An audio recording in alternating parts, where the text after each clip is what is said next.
Welcome to Scott's Boring Life. I'm Scott. It's January 29th. This is my podcast. Welcome to it. It's a special one today because I have an interview. I have a guest. His name is Gregg. He just released an EP. So we talked about that. We're going to play the songs. So this is a special one. Now, I've said in the past that I'm terrible at interviewing and I wanted to get better at it. So I put some effort into this, and I think it went well. Gregg is a really smart guy whom I've known since high school. We both were in metal bands together, and so now we're both in our 40th year, and we're still making music, but on our own when we could find the time. And every now and then we make a album. So he made one called Year of the Rat. His band, he's on his own, is called Rotator Munro. We talk all about it. Very interesting. Now, if you're new to this podcast, as does happen whenever I have a guest, there's inevitably going to be a couple of Gregg's coworkers and mistresses and drug dealers who are going to be listening to this. Well, this is basically a hangout podcast. You know, I just talk. Sometimes it's kind of absurd. Sometimes I get myself into trouble in odd situations and I tell you about it. Like the time that Pierce Brosnan watched me pee, or a Russian girl beat me up. Stuff like that. So, if you want to hang out with me again, I know most of you won't, but maybe somebody does. You have to subscribe. Whatever platform you're on, you got to follow or subscribe. If not, I will disappear into internet land and we'll never talk again. And I'd like to have you. All right, so that's that. This is the podcast with Gregg. Great guy. I enjoyed it quite a bit. Here we go.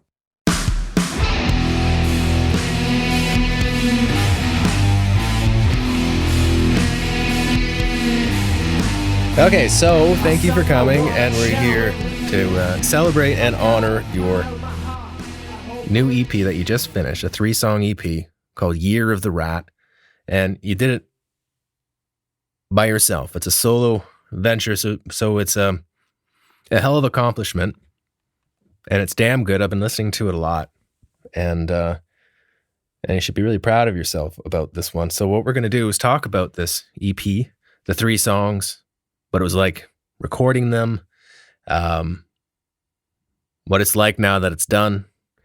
And my first question for you is, who is Rotator Munro and what is the PPHL? Good question. So I wanted to come up with a character for this music that I've started making, and I realized that my real name doesn't really roll off the tongue too well, so I just came up with a name that I thought was good and was catchy enough, and I also wanted to create a background story for this character, and so I used my own hobbies. So I just took music for one, and hockey is my other hobby and thing that I love, and I just took that and blended them together, and so when I play hockey, and I still do play lots of hockey, I play goalie. So I called this character Rotator Munro, and he's a goalie in the Professional Pond Hockey League, which is something that I've just started up. I've got a nice sheet of ice at my house now, and so I'm inviting everybody I can find to come out and play hockey, and I would encourage anybody who has their own pond to let me know, and we can expand the PPHL and get new franchises in. Right. The Pond Hockey League can it can be a competitive league with everybody with their different ponds, and it could be a traveling thing. Yeah. You know what I love is that love that we're talking about a pretty dark sound. Not dark. Well, it is. It's a dark, guitar-driven 90s angsty. This is an angsty album, and what you just said wasn't angsty at all. It was the most wholesome thing I've ever heard in my life, and I love that's what you're doing, and it's unusual, and you've always done that. You've always, not what you're doing now, but it's always been unusual. It's been different. The style of your music has always been instantly recognizable. Your guitar kind of always gallops along, and the way you do your vocals, and I really like it. And it's a huge compliment that I say that it's instantly recognizable, and it still is. So I love that what you just described, it was describing this album, which is actually an angsty rock album. So let's continue talking about that. Rotator Munro is clearly you. Your alter ego is clearly a part of you. Do you see Rotator Munro in other medias like video or print or a movie? And if he was in a movie, would you play him? I would try. Yeah, I've never been in any sort of acting roles, but I would definitely give it a try. I wouldn't know exactly how to write this character other than to say that like what you had said about being wholesome is funny, and the juxtaposition with this angsty music, because when I'm in the studio writing these songs and singing them and recording them, I feel like there's a lot of energy that has to come out of me, and I just come into the studio to yell as loud as I can to let out everything. And I'm sure you know what that feels like. And so yeah, there is a lot of angst, absolutely. And I have a lot of pent up emotion because I'm pretty robotic in my day-to-day life. So well, you're a guy that has different sides to you for sure.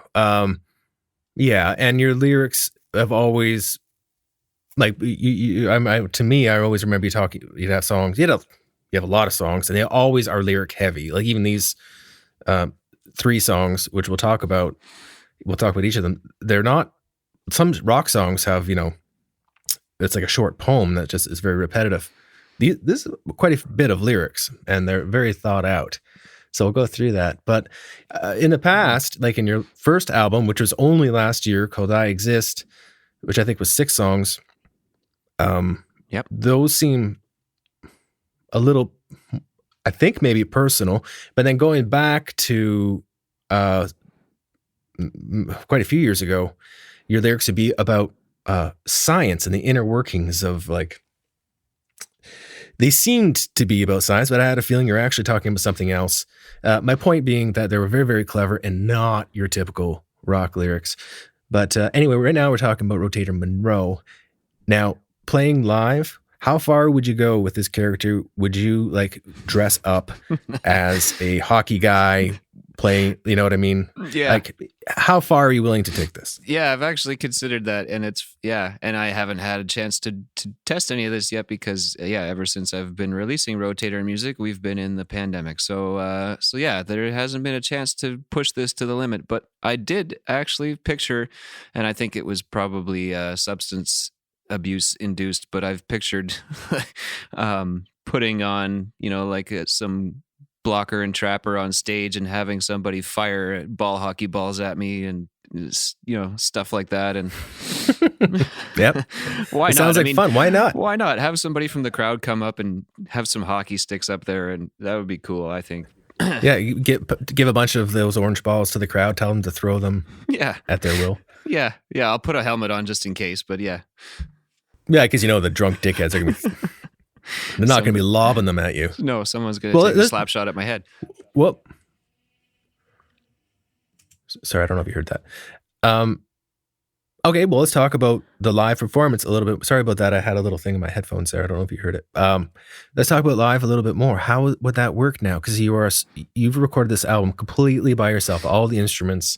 It's been a solo venture. So live, I mean, backing tracks, partial backing tracks, acoustic. What happens? Yeah, I'm planning. I'm trying to figure out how to do this live, and I should say that this isn't completely solo because I had a partner in this who did a lot of work on the drums, and so Jason Dahl from Dollhouse Studios in Ottawa produced or mixed and mastered this stuff, and he also really did a lot of work on the drumming, and because he is a drummer, so that was fantastic, and that just really brought the drums to life, put a real drummer's touch to them, and because the way I started with the drums, since I'm not a drummer, is using just a cajon. And if anyone doesn't know what that is, I didn't even know what it is until a couple of years ago. It's a box that you sit on and you slap the front of it, and it sounds like a drum. And it's pretty basic, but I would sit down and put a mic up to it and hit it in a certain beat that I wanted, and then my fancy computer program that records music would listen to the beat I played, and then it would play drums to that beat. And so that's how the whole thing would kind of start. And then, so I'd get some drums going that way, and then I'd give them to Jason, and he would take them even further. So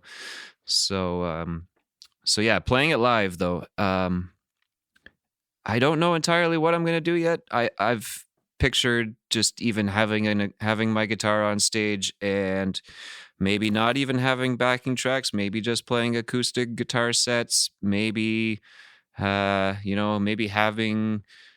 a way to get the crowd to just like do stomp type things with their, feet and hold a beat. I don't know exactly. I'm going to have to experiment once we actually are allowed. That sounds sounds like a great starting point anyway.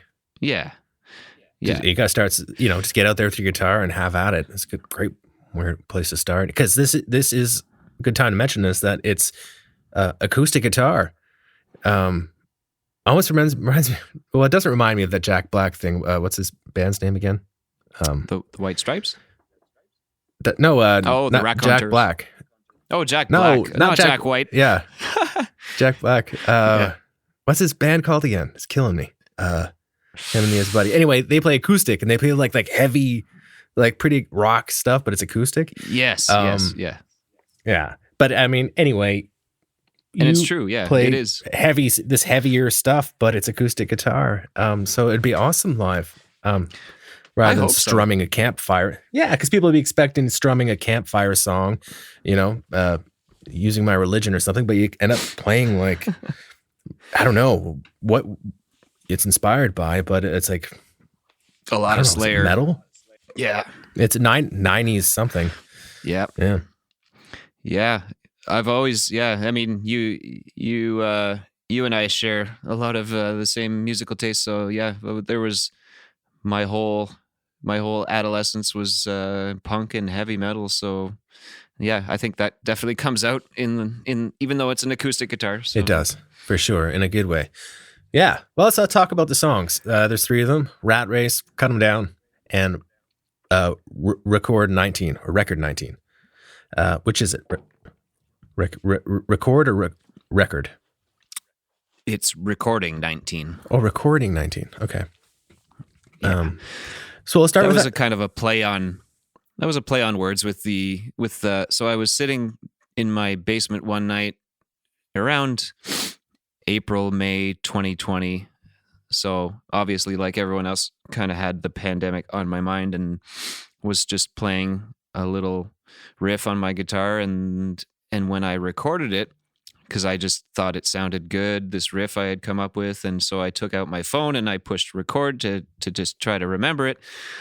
And after I had recorded it, the phone automatically generates a song title just automatically, like numerically in order from wherever you were last on your last recording. So this one just happened to be Recording 19. So I thought that was kind of funny because I was thinking about COVID-19, and then I pushed record, and this recording was called Recording 19. So I just stuck with that. I love it. That's cool. Okay. Makes a lot of sense. I like that song a lot. Sorry, go ahead. Right. Yeah. So I just continued that with the lyrics anyway, and decided I was going to try to write a song about something to do with the pandemic, and so like everyone else, or not everyone, I should say, but like a lot of people, I was working from home and doing a lot of these Zoom calls for work. So I decided I would write it about what it's like to have your coworkers popping into your house all the time, because essentially that's what it felt like. Like at any time of the day, one of your coworkers would be there in your house, able to look in behind you to see what's in your house, and so that's kind of how I wrote the lyrics. Have you ever written a love song? I don't think so. I think I have thought about it and then wrote about hockey. Yeah, and then just started writing about hockey. And it's not to say that I shouldn't write a love song, because I've been married for many years, and I definitely should, but I just don't know how to, I think. I don't know. Now, this song, compared to the other three, seem a little more lyrically complex, a little bit to me.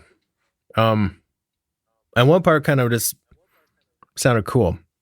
I was going to ask you what it meant. So here it is. Fond of no shame, and we hovered. Solid stone sinks, and we swayed. Coming over the wave, acetone glazing everything. What does that mean? If I hate to just pull that out of the song, but if I may ask. Well, okay, so I think when you were earlier, you were talking about the lyrics and how they've evolved as long as you've known me, and at this point, when I started doing Rotator Munro, because you're right, in the past I used to try to write lyrics that meant something and were smart and had a message and and science based and all that stuff, and then. But I would put so much effort and it was hard to kind of write something smart and to research and to know what I was talking about. And so when I got to the point of doing Rotator Munro stuff, I didn't want to put that pressure on myself anymore, because it was too much and I took too long trying to write lyrics and make them perfect. So I just decided I was going to start writing lyrics that didn't really mean anything. And I just wrote whatever words popped into my head, as long as they could fit the music well enough. Love it. Yeah. So well, that's like basically right. Yeah. So you just wrote from your heart, almost like a Beatles song, where it's just abstract words that were the best thing they came up with how you were feeling, and how correct they were, and how, I don't know, how much they made sense on the page wasn't important as much as how they made you feel. Yeah, how exactly. they sounded, and that's basically what it was. And yeah, I mean, I grew up listening to tons of Nirvana, and that's how they approach lyrics, as far as I could tell. So definitely. So I just wanted to do something like that. So that's what those words that you read from that song from Recording 19. I kind of just wrote what popped into my head. Coming over the wave was something that the people were talking about, the wave. Like we had to get over slow down slow down the cases increasing, and acetone glazing everything was just something that I thought of when I was thinking of the way people were wiping everything down all the time with Lysol wipes. And so, yeah. Well, I pulled that because I thought it sounded really great.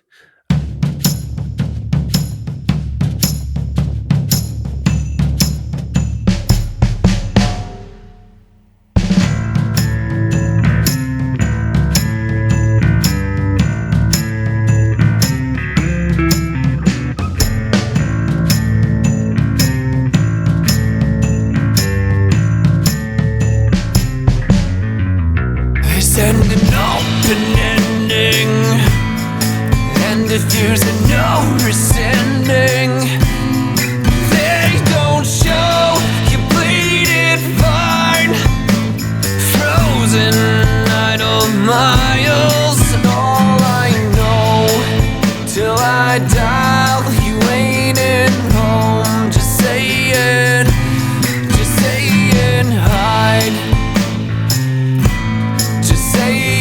hide.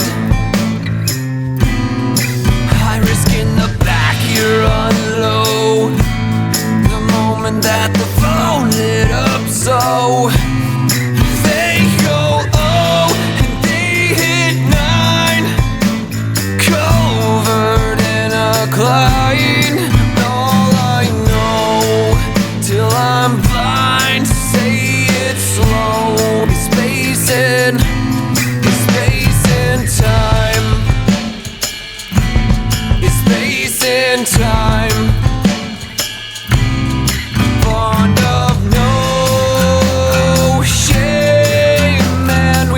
hovered. Solid stone sinks and we swayed. Coming over the wave. Acetone glazing everything.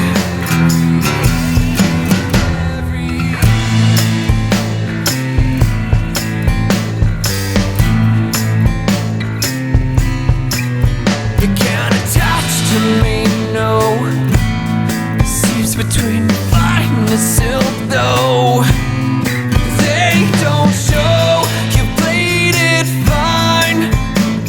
Frozen idle miles, all I know. Till I dial, you ain't in home. Just saying bye. Just saying bye. Fond of no shame, and we hovered. Solid stone sinks and we swayed.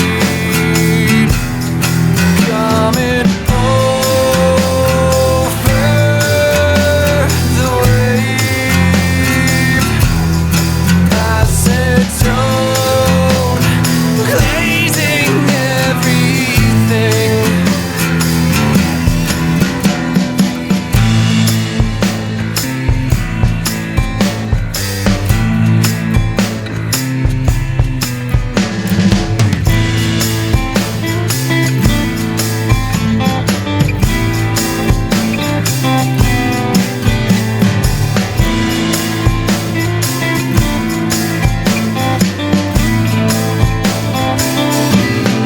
Fond of no shame, and we hovered. Solid stone sinks and we swayed. Coming over the wave of our cold. Acetone glazing everything.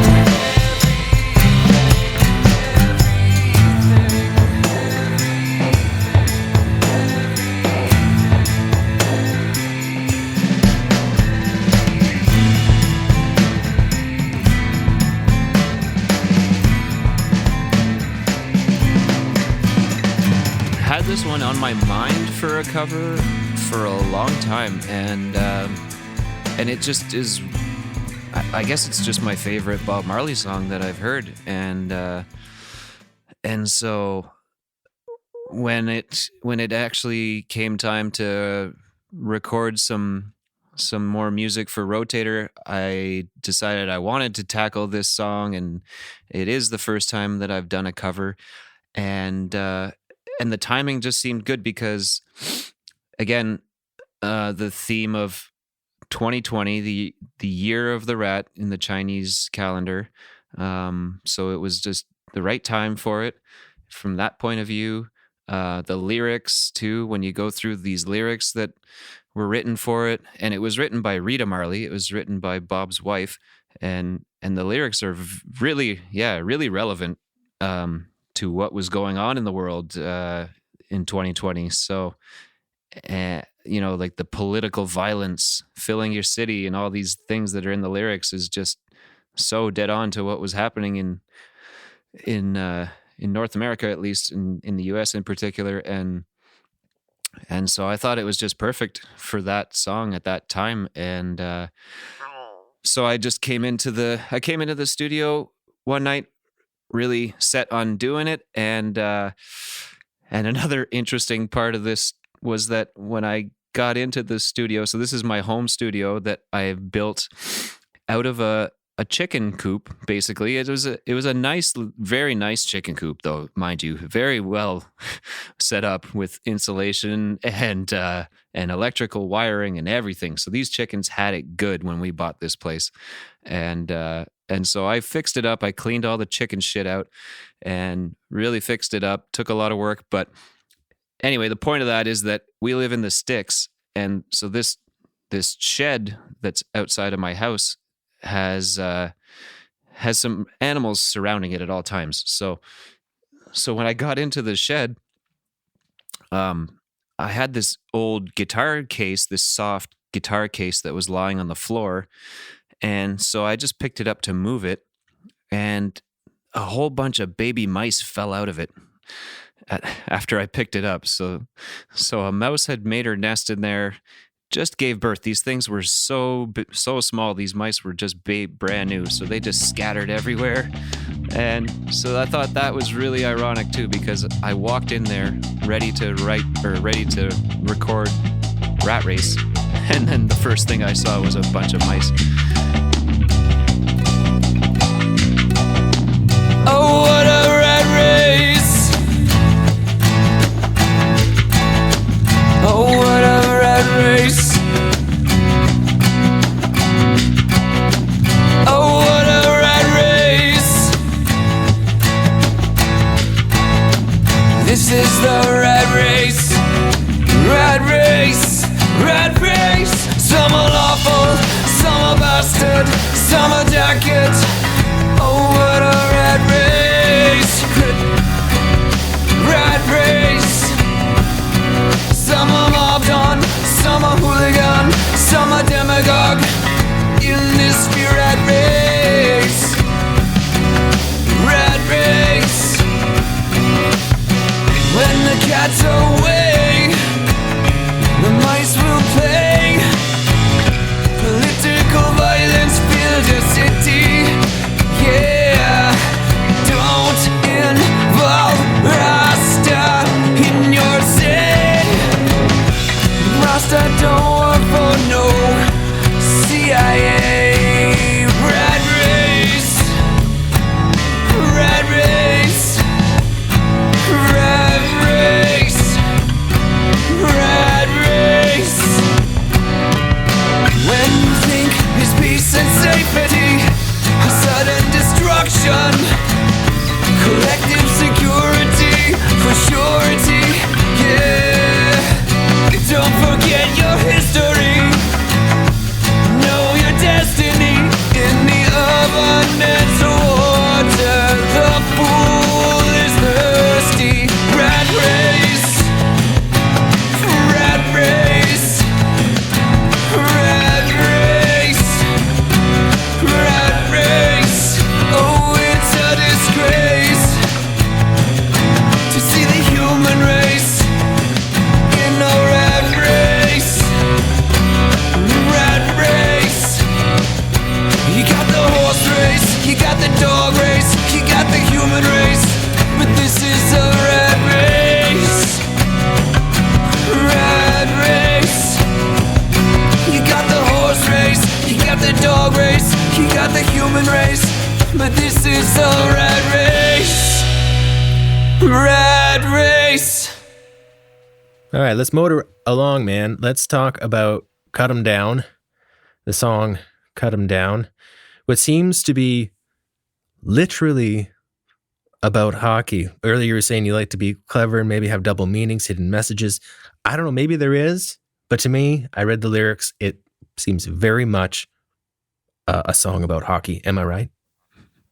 You got it. Right. Yeah. Okay, so this is my question. Would you like it to be played at an NHL game?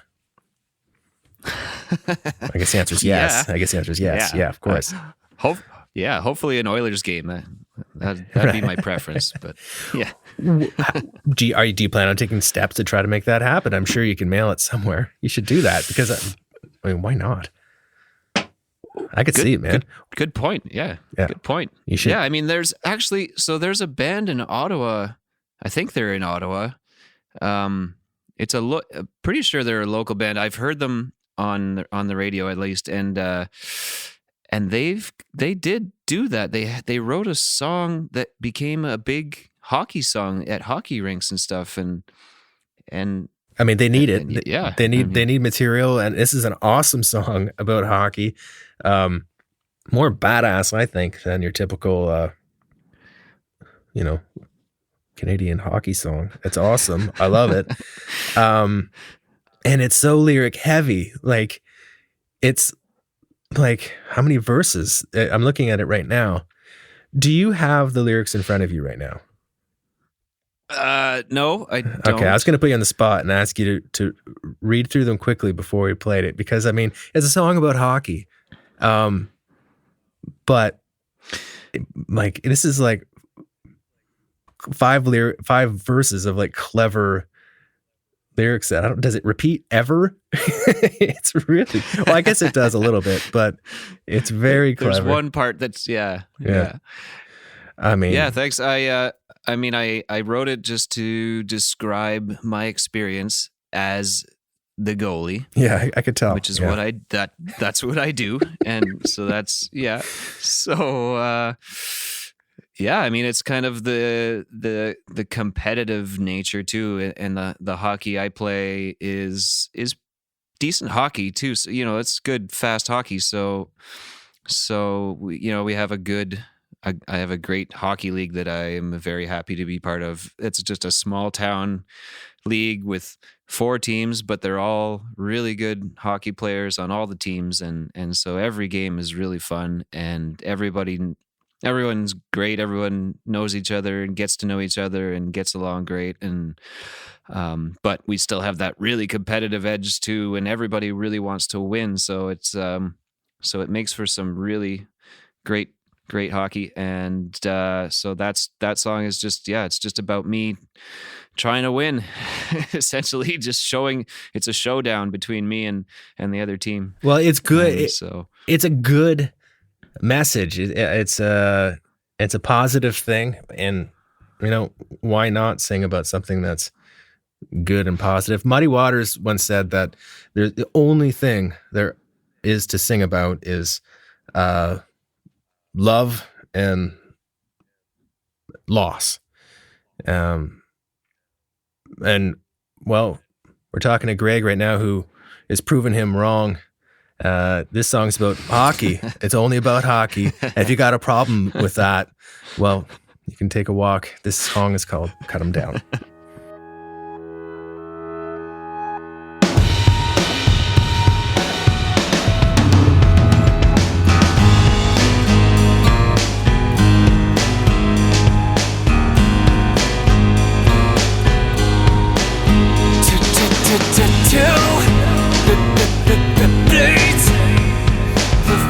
Disappeared and I hold on gates.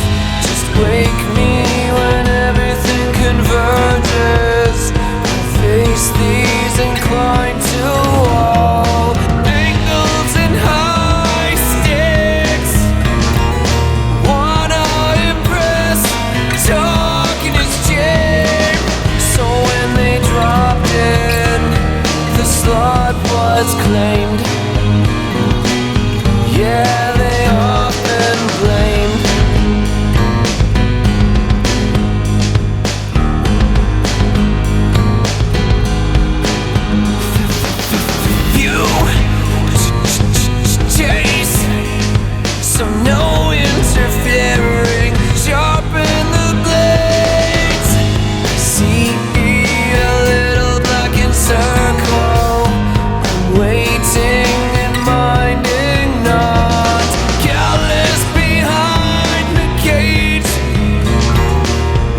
and seem so stalled, knowing plenty of plays they mauled. Look, love, take them up, chucking everything I maintain.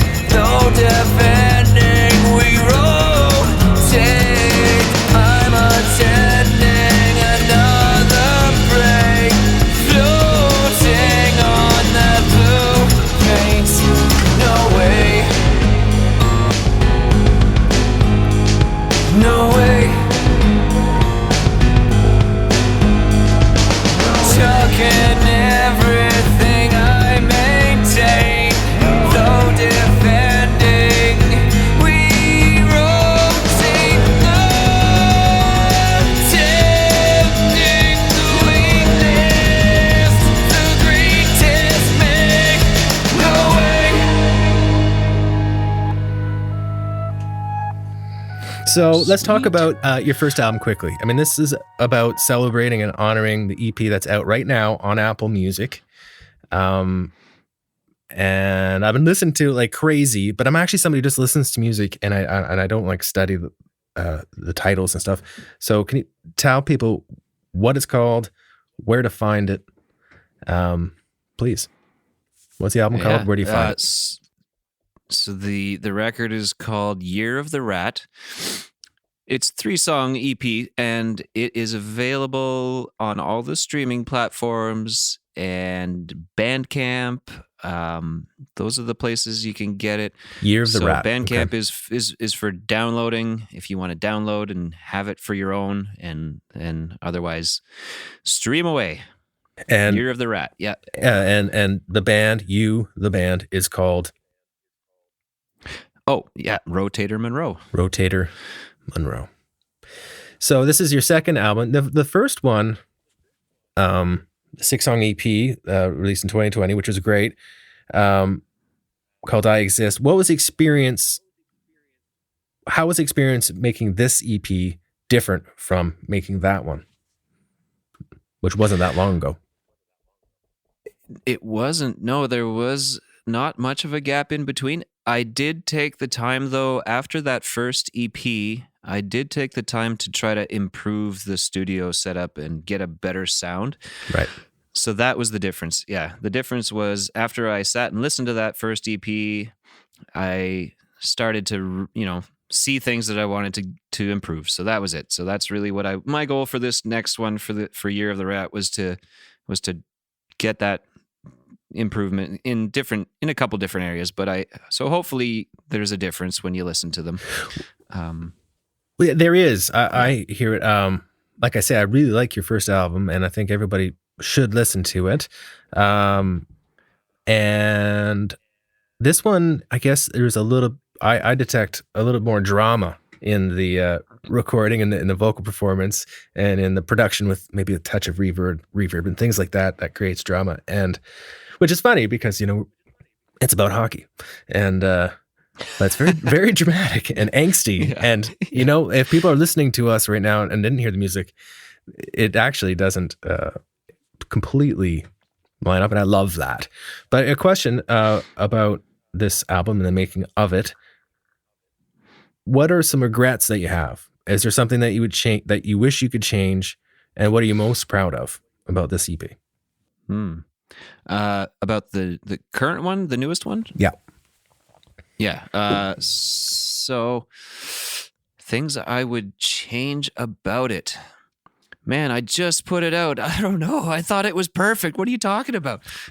Really? There's nothing? No. Oh my God. I could probably talk for an hour about every time I finish recording everything I want to change.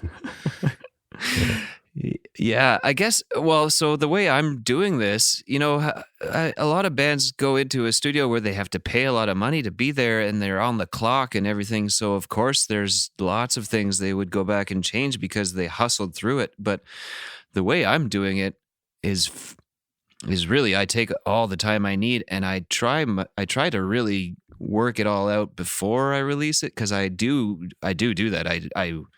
I really, nitpick and then when I send it to Jason, to my my producing partner, he also is really good at, you know, listening carefully and telling me when there's something that needs to be fixed. So we really do a lot of that kind of fixing stuff up front. So so yeah, by the end of it, I think maybe the only thing that I'll regret is just that I could have written a better song. That's probably, you know, if I listen to it enough and I kind of get tired of listening to it, then I'll think, oh, I got to go write something better than that. You know, that's kind of what I go to next. Well, that's a pretty awesome answer. It makes me want to go out and buy it. Because obviously you're really proud of it, and you should be. I just have a few more questions for you. I know you have a lot of a tight schedule, and you have other interviews lined up today. So, and your agent told Right. me that I only have a certain amount of time with you. If you could open it up for any band, who would it be, and what venue? Okay. So growing up in Eastern Ontario, we spent a lot of time in Montreal going to shows, and so the big theater that we always saw all of our favorite bands in was the Metropolis, and so that would be amazing. That would be so amazing to play. Sure. And so yeah, for anybody that's been in the Metropolis in Montreal, you know what I'm talking about. Yeah, and I feel that. I opening for a feel that band. answer. Yeah. I thought you would understand. And as far as a band to open for, I would be satisfied with just about anything really that gets people into the building. I swear. I mean, but Any band. you know, heroes of mine. Yeah, almost any band. Heroes of mine that I would love to open for. I grew up listening to a ton of Bad Religion. I would consider them my favorite band. I thought that's what you would say. Yeah, so That'd be so badass. of course, that would be awesome to open for them. Of course, When I think Bad Religion, I definitely think Gregg. right, and they had two Greggs in the band, so that's part of it. So yeah, so yeah, and I kind of identify with them because their singer has a PhD in biology, and so do I, and his name is Gregg, and so is mine. So I feel like we're kindred spirits. So Well, I was tempted when I was thinking about what I wanted to talk to you about. I was tempted because you have a very interesting life outside of music, like you just mentioned. You have PhD and an interesting career, and yeah, you a lovely family and all these types of things. And you've always conducted yourself very well, even since you were young. You have a very high personal ethic and kind of a moral standard. You've always had that. So I was tempted to talk about those type of things, but I decided that this time we would just stick to the album, and we did. And I really recommend to people put it on their playlist, and it's kind of music that it's good to listen to a few times. A smart motherfucker put it together, so it's the real deal. Now, Gregg, I have one last question for you before we wrap this up, and that is your hockey buddies. You have different sides to your personalities, and you always have different groups of friends because of that. So I'm kind of part of your music pals, and so you got some, and there's an overlap too. We all like each other, but your hockey buddies that that they didn't have long hair and headbang to Metallica with you when you were 15. Your more professional buddies, let's say, that play hockey. Do they appreciate what you're doing? Do they appreciate Rotator Munro? I think so. Have you showed it to them? I have, yeah. I have showed the guys that I play hockey with this music, and they were really excited about it. So that was awesome. I was pumped. Yeah, it went over well. So I do. That felt great. It was awesome just to know that a different crowd of people. It doesn't have to just be punk rockers or metalheads that will listen to this stuff. So I thought that was amazing. Good old boys playing hockey. You can listen to it on the way to to the PPH or the Pond Hockey League. Yeah. Yeah, that's awesome, yes, man. sir. That's awesome. I love it. It's angsty rock music about hockey. We need that. The world needs it. I'm glad you did it. Now it's out there to be listened to. Fuck yeah. It was nice talking to you, man. This was a lot of fun. Maybe It was fantastic. We're going to do it again. Thanks for having me. Fuck yeah. And next time you have an album, we'll do it again. And even if you just want to do it and talk about whatever, that'd be good, cool too, man. But thank you. Oh, yeah, we could. Yeah. All right. Absolutely. My pleasure. My pleasure. All right, man. We'll talk again. All right. Ciao. Thank you for tuning in to Scott's Boring Podcast. Like I said, this was a special one for me because it's not often that I get guests, and this was a good one. I hope you listen to it right up to the end, and I hope you listen to each of those 3 songs because they're awesome. And what a cool guy, right? I enjoyed that. Humble, talented, what more do you want? All right. Subscribe if you want to. If you don't, all right. I'll talk to you next time. Take care.